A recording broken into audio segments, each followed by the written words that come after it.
from bats and spread to humans via palm civets. That's a little cat-sized man. It looks like a weasel. They're sold in China's open food wet markets. So this isn't the first time this has happened. SARS was from a wet market just like that. In fact, civets were the link between the species and man, the animal and man, for SARS as well. They didn't say it was Wuhan, but it was an open-air market, a wet market.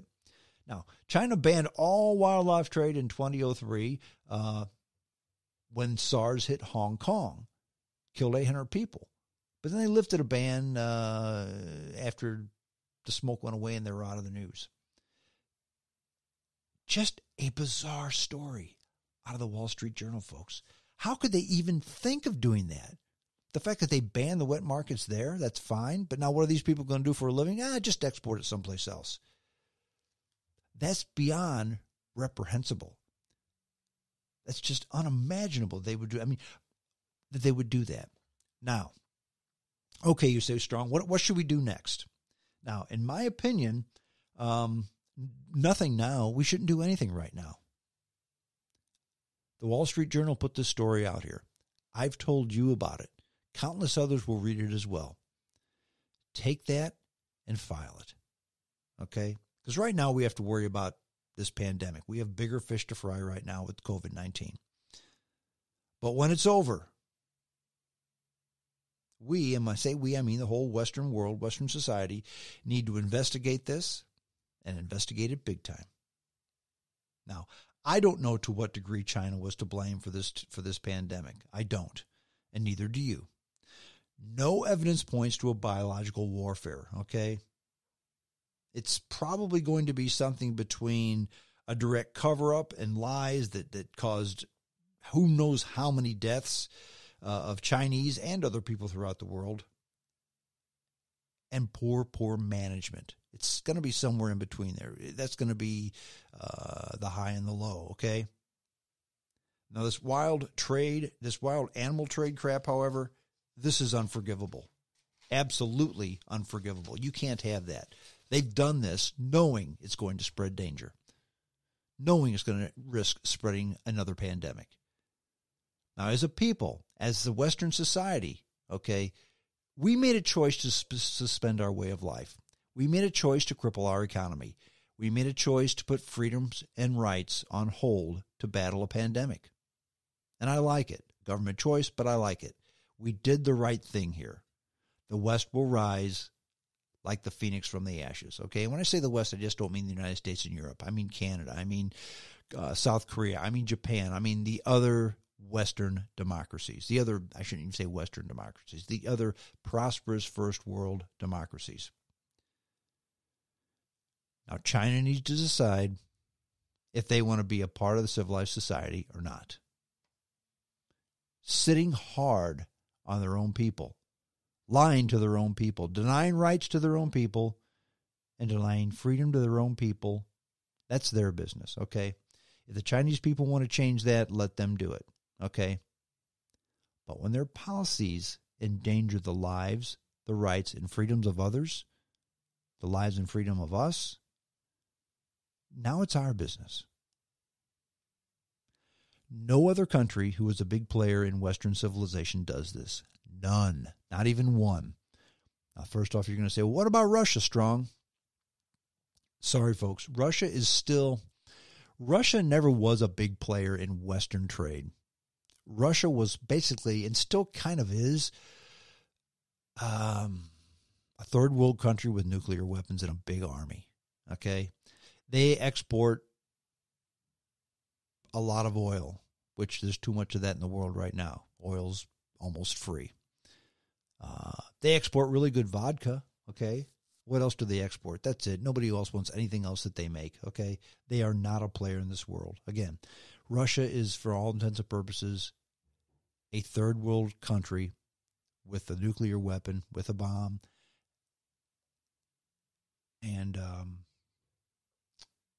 a big army. Okay, that's basically what they are. They're not a player in Western trade. It will be difficult for us to do without a lot of the stuff that comes from China. That's a fact. it would be very difficult for us to manage without that.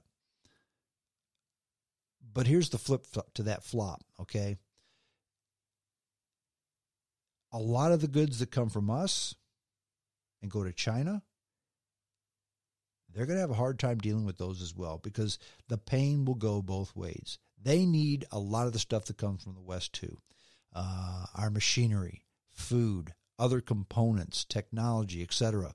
The Chinese eat that up like crazy. They need that. They don't want to go back to eating rice and greens. They don't want to do that.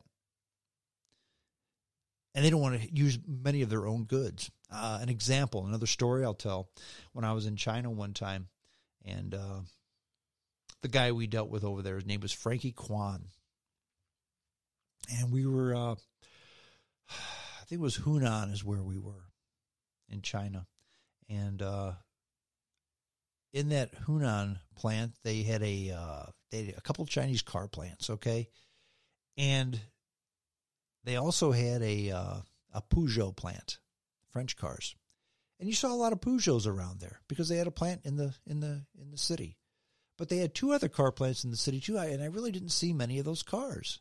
So I asked him, I said, I see Peugeots, I see a lot of Volkswagens, I see a handful of American cars, lots and lots of Japanese cars. I said, but I don't see any Chinese cars. And by the way, his car was a Chrysler Town and Country, a minivan. That was the limousine back then, because you can sit in a nice comfy seat and conduct business while the driver drives you to your destination.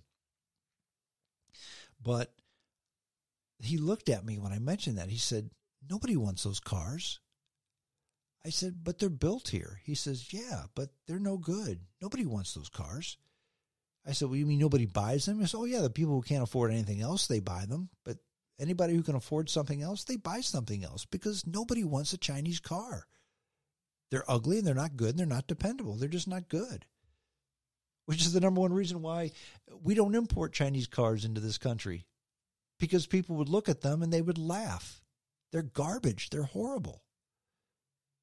So we have a lot of stuff that comes from the West that they need as well. Doing without open Chinese trade will hurt. But dealing with a pandemic every few years, that, my friends, will be fatal. If we need to shut this economy down and play this game every 2, 3, 4 years, that will kill our economy. That will kill our way of life. Now, are the Chinese doing this on purpose just for that reason? I don't know. In fact, I don't even want to talk about it right now. But it's something we need to look at as soon as this pandemic is done. Because, again, doing without open trade in China with the Chinese, that will hurt. I want to open up trade. I want to trade a lot with China. I want to buy a lot of their stuff, the stuff that I like and we need, and I want to sell them a whole lot. That's what I want to do, okay? But they have to play right. If we're all going to play in the same sandbox, we got to play by the same rules. They've got to trade fairly, and they certainly can't export pandemic-ridden animals to the Western world or to any place, even to Vietnam, okay? So doing without an open trade with China, that will hurt. But again, dealing with a pandemic every few years, that will be fatal. But the good news is, if everyone plays nice, the tide will lift all ships. But you just can't have some of the people in the sandbox playing nice. Everybody has to play nice. And if you don't play nice, sorry, my friends, but you'll have to leave the sandbox. That's it. We're done. Hope you enjoyed the podcast. JamesStrongShow@hotmail.com. That's where you can pick up the podcast. Actually, JamesStrongShow@hotmail.com is my email address. You send your email address to me, and I will send you a link to the podcast as soon as it drops, and you can download it and listen to it at your leisure. You can go to iTunes. You can find it there. You can find it at iHeartRadio, Player FM, Facebook, Twitter, TuneIn, Radio Online, the podcast app, YouTube, blah, blah, blah, blah, blah, blah, blah, blah, and Spreaker.com. You can find it at all those places. And send me an email. I love to hear what you have to say. I love your comments. I do respond to my email messages. That's it. I'm done. Hope you enjoyed the podcast. Happy Easter. Until next time, this is James Strong saying adios.